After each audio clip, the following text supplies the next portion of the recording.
All right, what is going on, everyone? Casey Adams here. Welcome back to the Rise of the Young podcast. Today we have my man Chase Chewning on the show. Thanks so much for coming on the show, man. My honor, man. Thanks for having me. So, well, first off, we're here at your place in LA. First off, I appreciate you allowing me to record here.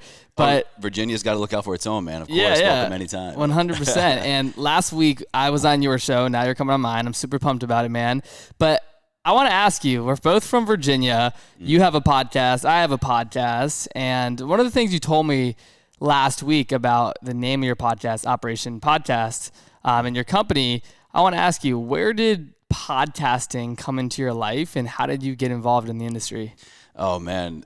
That's like Chase 3.0. There was so many versions of my life, personal identities, personal projects and passions. But honestly, once like podcasting found me, I feel it completely transformed everything. Yep. I was living in DC at the time. I was working full time as a health coach, and I managed this wellness department for a doctor's office, this clinical medical practice. And in DC, man, if you've ever been, absolutely, traffic is not ideal, and so I would have this horrendous commute. Every day minimum 45 minutes, sometimes up to 2.5 hours. And so someone recommended a podcast. Say, hey, Chase, you're into like fitness, right? Yep. You would probably like this podcast. And like most people, even now, but definitely back then, 2015, I was like, what the hell is a podcast? I had no idea. Yep. And so I started listening to this content, and not only did it help my time pass, but I would show up to my job. I would listen to health, fitness, wellness shows, and I would show up to my job way better. It was like immediate conference, immediate expo, immediate like book, and I could immediately help my people better. And so then it was just, I started listening. And then one day I was like, maybe I'll try this. Maybe I'll give it a whirl. And that led you to Ever Forward Radio. Yeah. Where did the name came from? I know that you've told me before, but it's a deep purpose that I want to start with because I know it's important to you. Yeah, it started here. It's my tattoo. I've had it on my license plate since I was like 15 years now, I guess. And before that, it was just this mantra that my father said his entire life growing up to me and my brother and my sister and my family and our community. And unfortunately, it was something that we had to witness him not only say, but live and be this kind of final example. He was diagnosed terminal when I was 18, 19. Mm-hmm. I passed away when I was 19. I had just left. After high school, I just joined the military, kind of following in his footsteps. And Ever Forward became this thing not only that we heard, but even in his sickness, in his dying days, he was just, you know what, no matter what, we just have to keep moving forward. We have to set the example. We have to just keep putting one foot in front of the other. And so it was just the most obvious thing, the obvious brand, the obvious name when I wanted to do the podcast. You know, I kind of, it helped me a lot in my personal life at the time as well to like tether to that thing. Yeah, you attached to it. Yeah, it was a darkness for me. Honestly, it was a horrible time in my life. A lot of trauma and anxiety and just, significant loss. My dad was my best friend. Yeah. And it just allowed me to heal. And also, it was just a dope name. I love it. And it was so perfect for what I was trying to talk about. And it's all things, personal development, fitness, nutrition, wellness. Just how can we get better as humans, Yeah, no, I love that. I want to ask you just a personal question on that. How did you get through that, man? Because that's for me I look at it as one of my biggest fears, losing a parent, someone you love. Yeah. And if this is too personal, like let me know. But this is something that I can't imagine personally, and I'm sure the listeners today, they would love to hear your opinion on that and your perspective. I mean, like anybody, I think that goes through grief or loses a parent, a friend, a loved one. Grief is a very, very weird animal. It's a beast. It has a very, very ugly head usually, and the issue with it is usually we think we're through it, or we can suppress it down and move on. But and I'm speaking personally, it's a trauma. And trauma is something that very rarely goes away on our timeline. And so for about a decade after my dad passed, I just stuffed it down. I went back to the military. I had to go back to, putting literally the mission first. And then once I got out, I realized that I wasn't through it. And so as much as I tried to get through it on my own, my body, my physical and emotional self was just like, nah, man, we still got some stuff to work through. And it began to manifest in PTSD. It began to manifest in anxiety attacks, and began to manifest like I couldn't go to a movie, and if there was a death scene where somebody passed away, I would have a panic attack. I would have to leave. I swerved my car off the road so many times when I would hear a song that my dad and I used to like jam out to. And so I guess what I'm trying to say is I ran from it for a long time. Yeah. And only until I finally turned and like faced it, and not as a way of like, come on, like I wasn't trying to battle it. It was just, I finally recognized that if I'm going to get through this, and if I'm going to control this instead of it controlling my life, I have to learn to be present with it. I have to learn to sit with it and just figure out a way to kind of just adapt my life around it. And that's what I did. And then it just became my everything, I adopted my whole brand and whole purpose. I love that, man. Talk to me about the military. What was your experience there? How long were you serving, and what did you learn from that experience? Shoot, what didn't I learn? I learned that I hate running. I learned that the military makes you really good at running. Yeah. And it was a cool kind of legacy thing for me. Like I said, my dad was in the Army. Yeah. Like every generation my family has served. And it was just something that was meaningful. And I was like 17 at the time. I didn't know what I wanted to be when I grew up. I was like, college is maybe an option, but it was a lot of fun. I wouldn't trade it for the world. It taught me so much about myself. It taught me physical strength, mental fortitude. It taught me camaraderie. It taught me team building, leadership.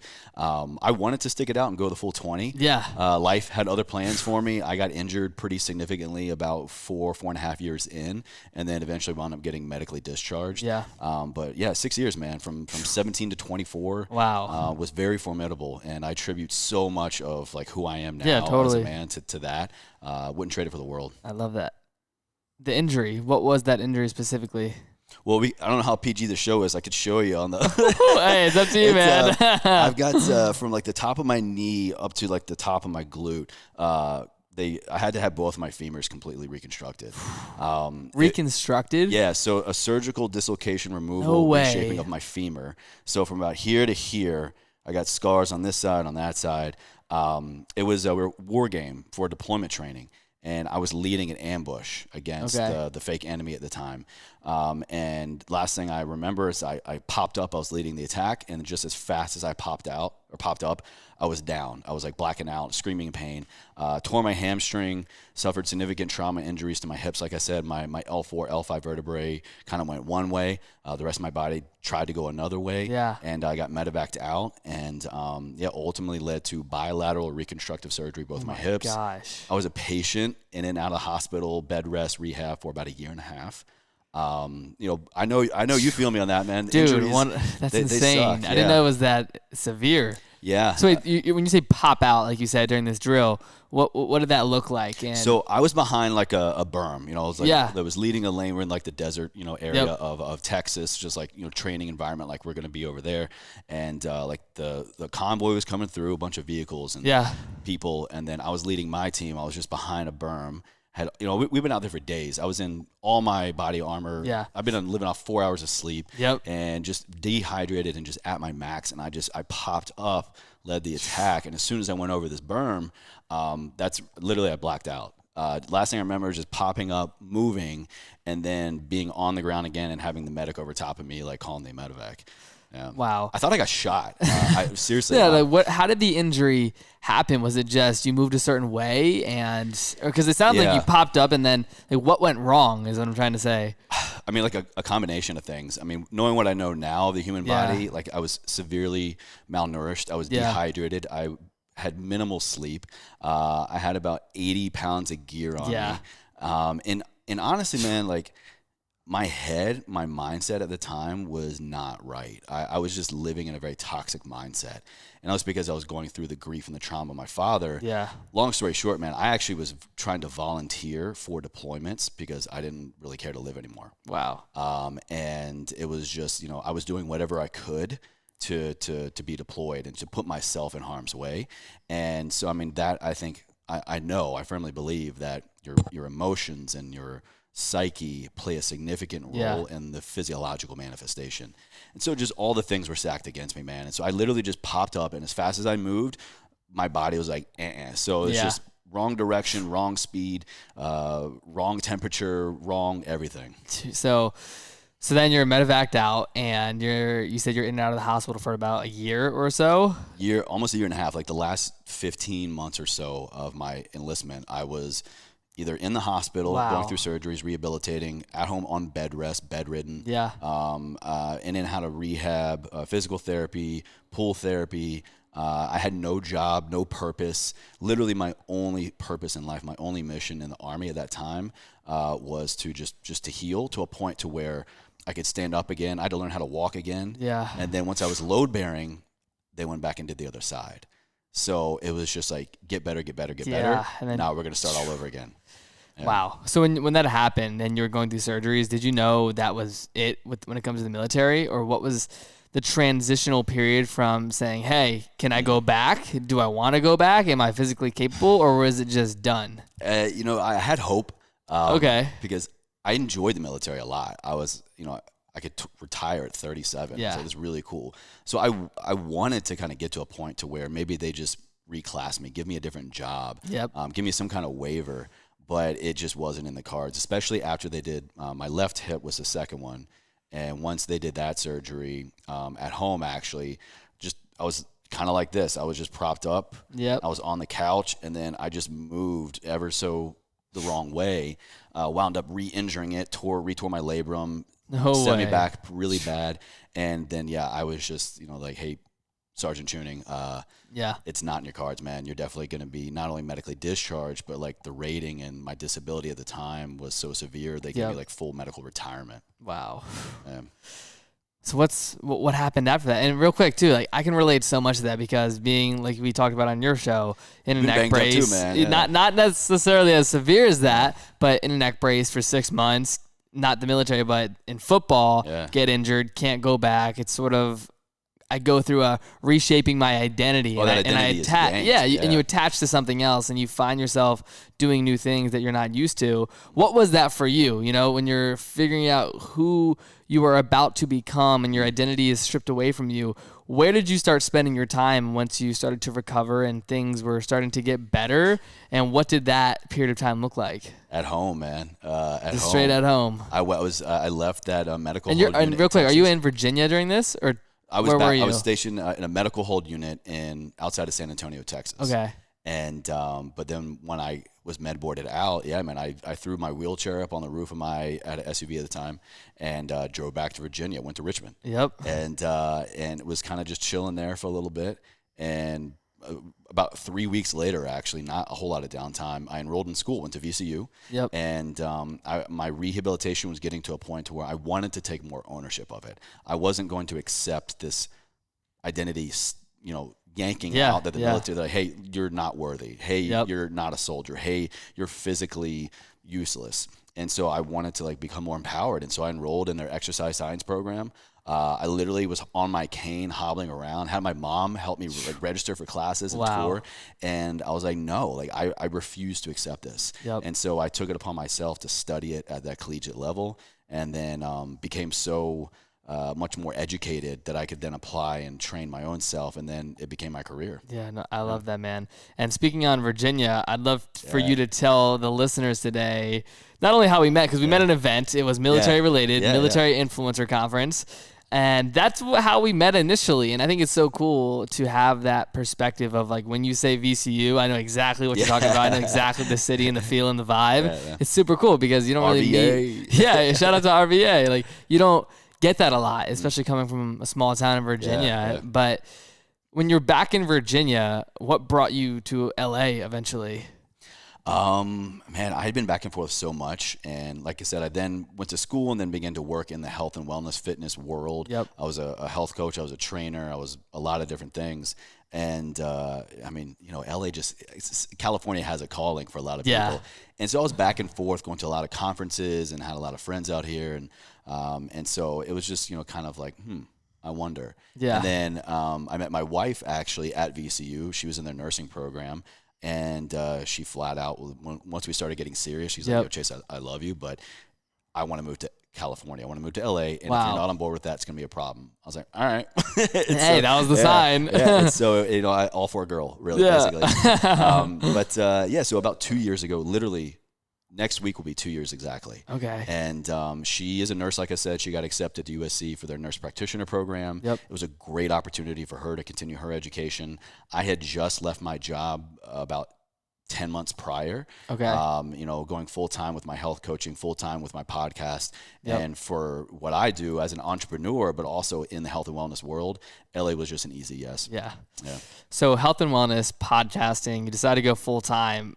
What was that transition like? Because a lot of people, that's the transition that they never make because they're scared and they let the self-doubt get in the way or the opinions of others. So when did you decide to do that? And yeah, talk to me about that. It was like this nagging thing for honestly the year before I left. It was one of those things to where I just began to show up to my job, and I absolutely loved my job. I loved what I did. Yep. I loved the patients and the clients that I worked with, and also I managed a team of like 8 to 9 other people. Yep. And I love that aspect, but the business, the corporation, the higher ups just began to kind of like suck that drive out. Yeah. And so once I kind of felt that I'm being severely overworked and undervalued, to the point of like it's causing me severe stress in my life and my relationships. I'll never forget this one day I pulled in, sat in my car and just stared at the building. And I looked at my client list for the day and I love these people. I was like, I don't want to go in. So I had this resentment for the job that it was my dream job and I loved what I did, but I was like, I don't care. Like, not that I don't care, but like I just don't want to go in there. Yeah. Because the more I go in there, it's sucking like the value and the fun and the fulfillment out of this for me. So then I realized that like it's not fair to me, it's not fair to my people. Yep. So I put things in motion and gave myself a pretty aggressive goal.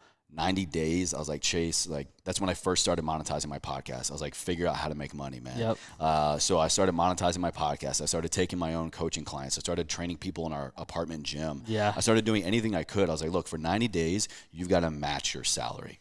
Yep. And so I actually did it in less than 2. Wow. 2 months instead of like the 90 days. And then I gave my 30-day notice and December 2017, said goodbye. And terrified, but once I showed myself that capable, exactly, I decided to do something, and when I could do it, there's all the confidence. That was all the momentum and the traction I needed. No, I love that, and I think a question for a lot of podcasters is, what's the best way to make money with a podcast? I think how much time you got, man?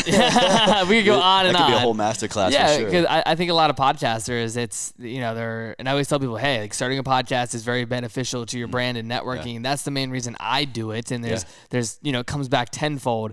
But when it comes to actually monetizing a podcast, what would you recommend for podcasters, and how did you start off?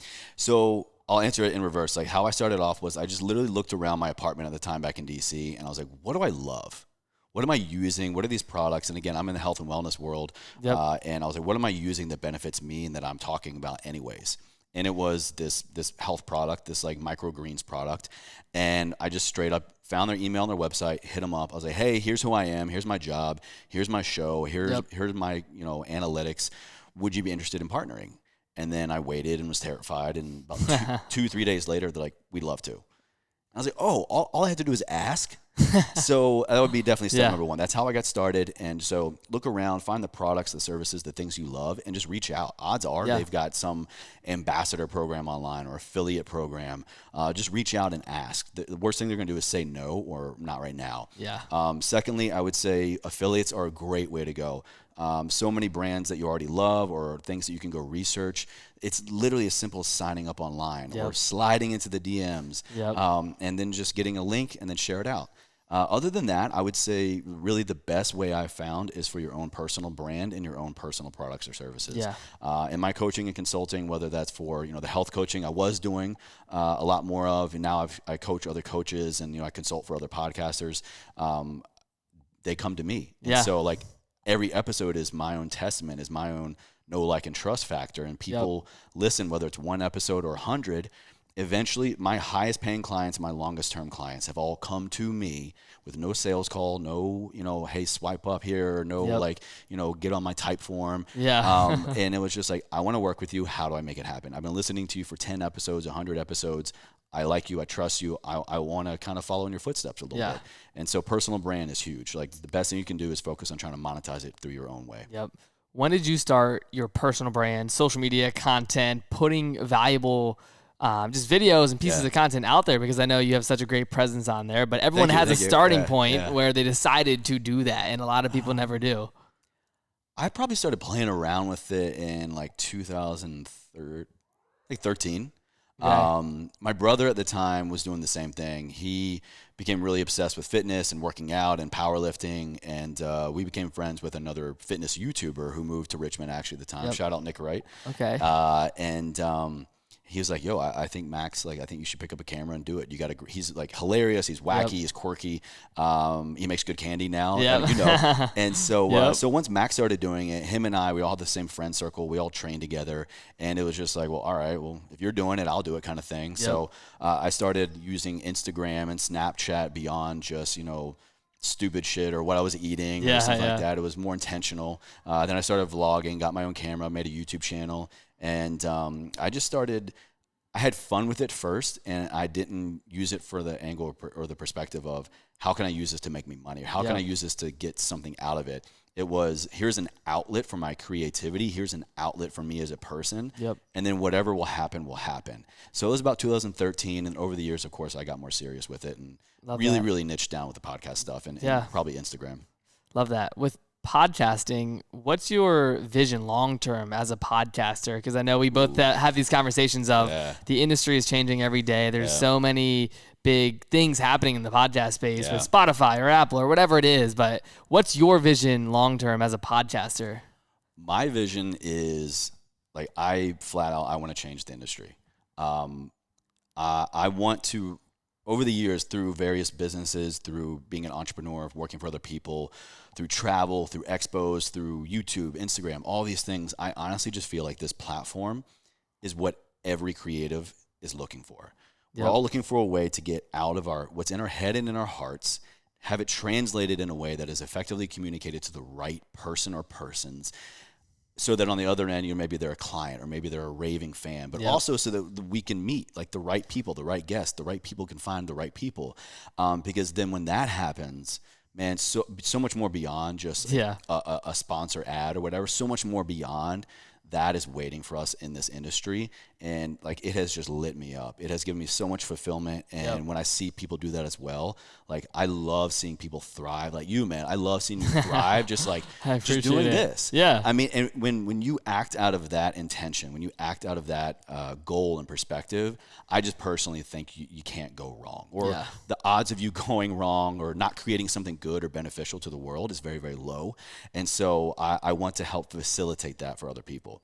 The podcasting platform has been it for me. It's growing in terms of, this year alone, we finally just reached over 1 million shows on Apple Podcasts. But everybody thinks that's a big deal. But no, like, look, that is a tiny drop in the bucket of all the other subscribers and followers on every other platform. Absolutely. We have come leaps and bounds over the years, but we have a long way to go. And knowing what I know and my experience in the last 4 years, I want to help others reach even just a close amount of fulfillment that this has given me. It takes time, it takes commitment, but honestly, if you can just handle those two, then it's only a matter of time before like just so many cool things open up for you. Absolutely. What's your advice to someone starting a show today? What is the 3-step blueprint, in your opinion, that podcasters must do to start off on the right track? I will make a bold statement of like, get rid of the concept, think that you have to create a show and it has to have thousands, tens of thousands of downloads. I think that's been a somewhat false narrative in terms of how people define success for their show. So when you do that, you're never going to be Chase Chewning. You're never going to be Casey Adams. You're never going to be Joe Rogan. You're never going to be whoever guy is maybe over there who has a podcast. You are you. So the sooner we can get out of comparison syndrome of I will be successful when, I will have a successful podcast when, and just like I was saying earlier, just create what is in your head and in your heart, and the right people will find it and the right opportunities will come. So get that out of your head. 2, seriously, just hit record. If you've got an iPhone, if you've got the headset mics, if you've got a studio, whatever it is, wherever you are, whatever you have access to, just hit record. You will find your voice, I promise you. And it's funny enough, I know that recently I actually just got all of my new podcast equipment from you. And what are we talking about? This is the Rodecaster Pro. Rodecaster Pro and Audio-Technica BT something headset mics. Yeah. And so I just recently, for everyone listening, upgraded my entire podcast setup, and I started the Shure microphones. Yeah, the Shure mic. Yeah. Yep. I started the show with a $100 Blue Yeti microphone, and actually the first episode was on my AirPods, which was terrible because of Bluetooth and all that sort of stuff. We were just talking about that. Yeah, like I didn't care about the quality, but I was just so obsessed with putting it out there, getting something going, and going with that momentum, right? Like the quality can always become better, but you can't, just wait for it to be perfect. Exactly. And then go. Got to take imperfect action. Yeah, absolutely. So I would say probably number three tip is one thing that definitely saved me is getting ahead. So stop comparing yourself, just hit record and batch. If you can stay at least 2 weeks ahead, your life is going to be so less stressful. Yeah. Like reschedules or just life happening. Yep. Just very, very high level tips. Like don't wait for the right time. There never will be the right time. I think you hit the nail on the head, man. You can always improve the quality later. Yep. With a grain of salt nowadays, like because podcasting is becoming more, widely accepted and known, you do need to kind of make priority your audio quality. Yep. But for the first almost 2 years, I used a $65 microphone. And I was even using it the wrong way. Yeah. But what you can do is like if you've got a $50 mic or your iPhone, just go into a really, really small room, like your closet. Make sure you got carpet, soft things around you. Like you can make a $50 microphone sound like a $300 microphone just by being in your walk-in closet. Really. Yeah. Totally. No, I love that. And for the clients that are starting a show, when it comes to getting more downloads, obviously everyone wants those one day, but is there any tactics or strategies that you've used? Because everyone wants to know, like, how do I get on the top charts on podcasting, on iTunes, on Spotify? And you've cracked the code there, but what are some tips for potentially doing those things? And obviously it's a different strategy for everyone, and there are some strategies that can't be replicated, right? Right timing, right place, right guest, whatever it is. But for you, how have you gone about getting more downloads and getting your show more exposure at the end of the day? Yeah, really good question that people should not overlook. And honestly, you should be everywhere. Depending on your host site, and that's what generates your RSS feed. Yep. Certain ones will do more. Others will require you to kind of go hunting to get your show out there. You never know where your audience and or your client is going to find you. So be everywhere. Be on SoundCloud, Spotify, Stitcher, Overcast, Castbox, Apple, Google.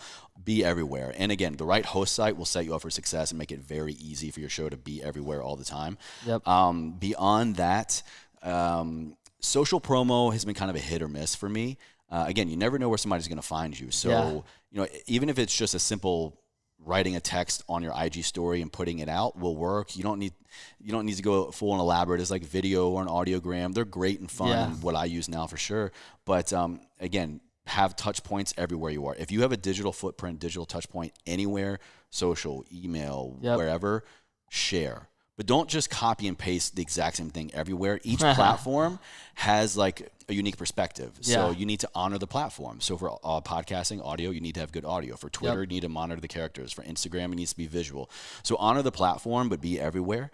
Honestly, man, and there was a little bit of time and money invested into this for sure. But this year, the biggest jump I've seen for me is I did a big overhaul with my website and really made a bigger focus on sharing, even elongating my show notes. Yep.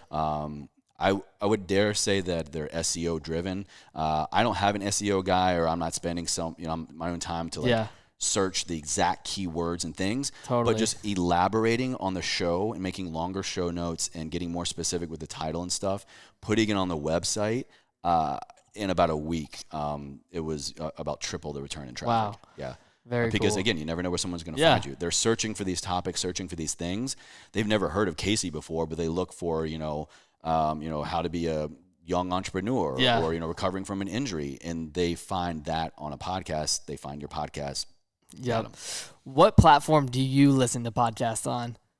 Man, I've been kind of waffling lately. Okay. I mean, I would always say it was Apple Podcasts just because iPhone, it was easy. Yep. But I got to say, man, Spotify has been just, now they have video. Yeah, you saw that with Joe Rogan's. I checked that out, the Miley Cyrus one. Yeah. I was like, feels like YouTube. They made the claim that they're coming for YouTube. For sure. Absolutely. I love what they're doing. Was that the first video podcast they did was on Joe Rogan's, right? I've seen it before Joe Rogan. They Oh, were wow. like beta testing some other Okay. shows, and so I saw like one my wife listens to all the time. It's called The Morning Toast. It's these Okay. two sisters. It's kind of like just like e-news basically, Yep. but for millennials. And I saw it on there first. But I know Okay. Joe Rogan's one of the big first announcements they made with it. Yep. But honestly, for them, it's just I think they stole the show. And sharing and shareability. Yep. With one touch, I can copy a link. I can share to Instagram, Yep. post to Twitter. Apple, yeah, you can copy a link and go wherever. Yeah, it's so whack. Yeah, I'm like, come on, like, Apple, Come on. get it together. But Literally. yeah, Spotify, it's literally just boop, post my Yep. story. Yep. And one of the tricks that I've seen too is, for example, if I tag you and I'm sharing our Spotify podcast link and it's on my Instagram story and I tag you, if you share that post, you automatically share the Spotify podcast. Exactly, yeah. And because Rick Ross did that, and I saw my downloads go through the roof shit, yeah. because I shared it via Spotify, and you could click on the top left corner on his Instagram story. He has 11 million followers, and I'm like, I'm never not going to do that because you don't have to have them copy the link and do the swipe up, and it just makes life so much easier. So I would recommend that personally, but.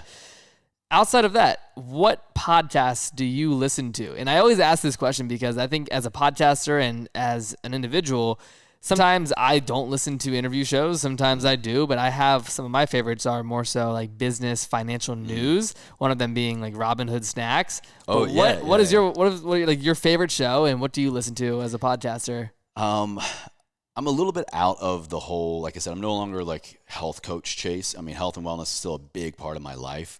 And so one of the shows that I still listen to for insight is still that very first show that someone recommended to me years ago. Oh, wow. Shout out Sean Stevenson. He hosts the Model Health Show. Yep. Just, dude, his voice, oh my God, it's butter. It's just so soothing, and he is just, he makes good living very easy to do. Okay. But also very backed in research and science. And so the Model Health Show for sure. My homies over at Mind Pump, I love all their stuff. They're very fitness and lifestyle related, but they're just real, no BS. Love those guys. And then lately I've been kind of rotating in, not very regularly, but it's more like money, entrepreneurship stuff. Like Ed Milet, Chris Harder. I love really anything that NPR puts out. How I Built This is incredible. Those are good. Yeah, honestly, it's just like whatever I'm thinking of, that's the beauty of podcasting now. Whatever I'm interested in right now today or I'm curious about, instead of honestly going to like YouTube or Google, like I go to a podcast platform and I search, how to make my money go further in 2020 or COVID-19 stats. There's a podcast out there for it. And so, I just go to Spotify, go to Apple, and like search for what I want. Apple Podcasts is actually becoming, I think, they're like the third or fourth, I think the third now, highest search engine machine. Very cool. Yeah. I saw that they just recently added something about their search features. I'm not sure exactly what it was. I screenshotted it, but that being said, podcasting in 2020, how have you seen it change, especially with COVID when it comes to not only downloads, but I went through a phase where I did 90 interviews or 60 to 90 interviews on Zoom, right? And I wouldn't have done that if it wasn't for COVID and everyone being home and not traveling. And I saw a huge spike in downloads because I was putting out so many frequent episodes and it was easy to do interviews, which the year before, 2019, I was trying to do a lot of in-person stuff just based off the fact that I wanted to meet the guest. But what have you seen this year in your podcast, and how have you transitioned? Yeah, it's a strong question. It's been like this, honestly, because I feel like with COVID, like so many things in the world, in the first beginning couple days or couple weeks, it was just, it was like pandemonium, like the world is ending or what's going to happen. And then things kind of stabilize and you get into a groove and then again, peaks and valleys. Yeah. So, I mean, same way, for me from like March until really August, I had to go back to all online. 2019 for me, I was exclusively in person. I wanted to add the show. I wanted to add the relationship. I then would do 2 interviews a day, but I would be with people for like 4, 5, 6 hours. It was the BS and small talk beforehand, but it was getting to know people. So that's what I really had to pivot on was I recognized the power in that, and I recognized what I love most about this platform, again, is the relationship building. And going back to remote, I lost a little bit of that. So I had to kind of get more creative. So I had to spend more time engaging with that person before and after, and following up with them in email, text. And because I knew that it was more than just, hey, what are we going to talk about for the next 30, 60 minutes? It was like, who are you? How can I help? How can we come together on stuff? Or how can I connect the dots for other people? It's truly like the relationship building platform. So I had to kind of spend a little bit more time before and after. Had to really get creative in terms of the content, because there's only so many ways you can make a Zoom window look pretty. So my production team, shout out Nunzio, man, he's gotten incredibly creative with making something that isn't as aesthetic look incredible. Totally. So I would say the biggest way I would say it has really lit a fire under me and my content. In terms of creativity, it has really forced me to get more creative and problem solve in a different way that I don't think I would have had otherwise. I love that. I want to talk about daily habits. Every time I watch your Instagram story, you're talking about some of these products that you use or the socks that are compressions. Yeah, man. And it's always fascinating to me. And I'm drawn in, and it's something that you do so well. But thank you. What is your daily routine? What are things that are like non-negotiables for you that you tend to do every day? Non-negotiables definitely are bookends for me. How I start my day and how I end my day. Morning routine and evening routine. Number one above everything else for me is sleep. So I have a hard, cutoff time, screen time, bedtime, bedtime ritual, so that I can get quality sleep, because I found over the years when my sleep is dialed in, everything else just is way more successful. So morning routine is, I honestly, about a year and a half, I stopped setting alarms. I really honor that my natural circadian rhythm so much. I go to bed the same time, I wake up at the same time pretty much every day. What time? Usually between 6:30, 7 a.m. I kind of just naturally wake up. And I'm not groggy. I'm totally rested. I wake up and I'm just like, whoa, let's go. I'm ready to go. So it's waking up on time consistently as much as possible. Then I immediately, I have this literally sitting on my nightstand or another 32-ounce water bottle. I just wake up, pound water, and then I go to the sun as soon as possible. So whether that's just, going up to the roof here or taking my dog for a walk, get sunlight immediately to get some vitamin D, to reset my circadian rhythm, to just get grounded a little bit. And then I reach for what I go health. I have some microgreen, super greens powder that I use. I use a couple different mushroom elixirs for immune boosters, adaptogens, focus power, some collagen. I have a little morning cocktail that just is feeding my body on a cellular level. And really the biggest thing I could say is I honor the morning time for me. The soonest I will ever schedule anything, of course, emergency here and there, is 10 a.m. Because I wake up and I need those first 3-4 hours to just take care of me. So whether that's, all of that, and then I maybe do a workout or yoga or just, do nothing. At least know I've taken care of myself. And then just getting really, really hyper vigilant with my time blocking, certain days are, podcast days, coaching days, phone call days, marketing days. And then just, checking in throughout the day. But really for me, it's bookends. It's morning ritual and evening ritual. I love that. Has that changed over the years or? Sort of, kind of. Predominantly, I've always really been a sleep-focused person. The last 1 to 2 years, it's been even more kind of strict. But yeah, always for years, I've always been pretty much an early riser. Definitely probably have the military to thank for that. But always big water drinker. I've always focused on cellular health, just fueling my body, fueling my mind right. So that I've got the foundation set so that I can be the best Chase that I can be. I love that, man. What's been your experience with living in LA? I told you earlier I'm going to be moving to LA shortly. This is something that I'm excited about, and it's something that I've been looking forward to. But what would your advice be for someone moving to LA, and how has living out here helped you, and what have you learned from that? Man, I love new environments. I love moving. My family and friends always make fun of me. They're like, it's been a year, you're moving again. So I thrive off of environment. And again, probably the military. I change bases, every 1-2 years. I'm always looking for just what else is out there. Not to say that I'm not happy where I am, but just I love getting the most out of the situation, and let me go on to see what else life has to offer. East Coast to here, DC to here, Virginia to here was the biggest wake up call of my life, man. And I had been back and forth a lot, I think you have too. Totally. But once you live here, it's different. It took me straight up 8 to 10 months for me to just finally be like, oh, like, I don't know. Like, it's just a totally different vibe, totally different people, totally different way of life, just daily interaction with people, getting your coffee or walking on the sidewalk. I wasn't quite sure if I was like, yo, this is it, I love it kind of thing. Okay. But I always had the trade-off to kind of answer the other part of your question was, it has treated me so well.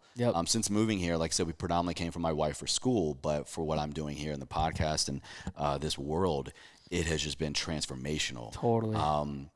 It takes a little bit of time to meet the right people, but again, I took that as a challenge, like 2020, got to get more creative. I'm challenged now to find the right people, to connect with the right people, because there's so many different pockets of people and energy and vibes and professions and all the things.